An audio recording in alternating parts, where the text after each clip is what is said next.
ఈరోజు మనం నేతి బీరకాయ పచ్చడి చేసుకుందాం. చాలా తక్కువ ఇంగ్రీడియంట్స్, త్వరగా అయిపోతుంది. నేతి బీరకాయని అలా ముక్కలుగా కట్ చేసుకోండి. ఒక చిన్న టమాటా, ఒక 5-6 పచ్చిమిర్చీలు, మీడియం సైజ్ ఆనియన్, 2 స్పూన్లు పల్లీలు అన్నమాట. ఇవన్నీ రెడీగా పెట్టేసుకున్నాం అనుకోండి, ఇక చేసుకోవడమే. కడాయిలో ఒక గరిటె ఆయిల్ వేసి వేడెక్కాక 2 స్పూన్లు పల్లీలు ఫ్రై చేసుకోవాలండి.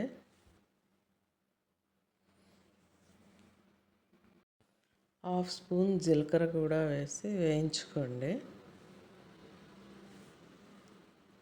తర్వాత పచ్చిమిరపకాయలు కట్ చేసి ముక్కలు చేసి వాటిని కూడా వేయించుకోవాలి. బీరకాయ ముక్కలు కూడా వేసి వేయించుకోండి. స్టెప్ బై స్టెప్ ఒక్కొక్కటి వేస్తూ కొంచెం వేగుతూనే ఒకదాని తర్వాత ఒకటి వేసేసుకోండి. తర్వాత ఆనియన్స్ కూడా వేసి వేయించుకోండి.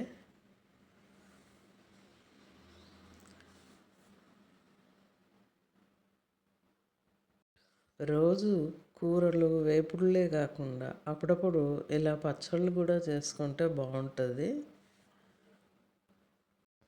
పావు స్పూన్ పైన సాల్ట్ కూడా వేసి వేయించుకొని తర్వాత మనం కట్ చేసి పెట్టుకున్న టమాటా ముక్కలు, చిన్న బద్ద చింతపండు కూడా వేస్తే ఇంకా రుచిగా ఉంటుందండి.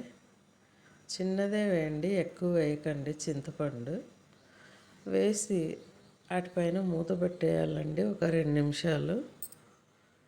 కొంచెం మెత్తబడ్డాక వాటిని అన్నిటినీ ఒకసారి కలిపేసి కొంచెం నీళ్లు వేసి కలిపేసి మరి మూత పెట్టేసుకోండి. ఒక 2 నిమిషాల తర్వాత చూస్తే అన్ని ముక్కలు మెత్తబడి ఉంటాయి. ఆ కడాయిని తీసి కింద ఉంచేస్తే కాసేపటి చల్లారుతుందండి. మీకు వీలుంటే రోట్లో వేసి దంచేసుకోండి, లేదంటే మిక్సీలో వేసి తిప్పేసుకోండి. రోటి పచ్చడిలాగా చేసేస్తే రుచి ఇంకా బ్రహ్మాండంగా ఉంటుందండి. ముక్క ముక్క కొంచెం అట్లా లైట్గా తగులుతూ బాగుంటుంది. లేదంటే మిక్సీలో వేసేసుకొని తిప్పేసేయండి, చిటికలో అయిపోతుంది కదా. మిక్సీలో వేసేటప్పుడు ఒక 4-5 వెల్లుల్లిపాయలు కూడా వేయండి, ఇంకొంచెం రుచి పెరుగుతుందన్నమాట. అలా పచ్చడి అంతా రెడీ అయిపోయాక ఒక గిన్నెలోకి తీసి మనము మీకు నచ్చితే పోపు పెట్టేసుకోండి, లేకపోతే అలాగే వడ్డిచ్చేసుకోండి.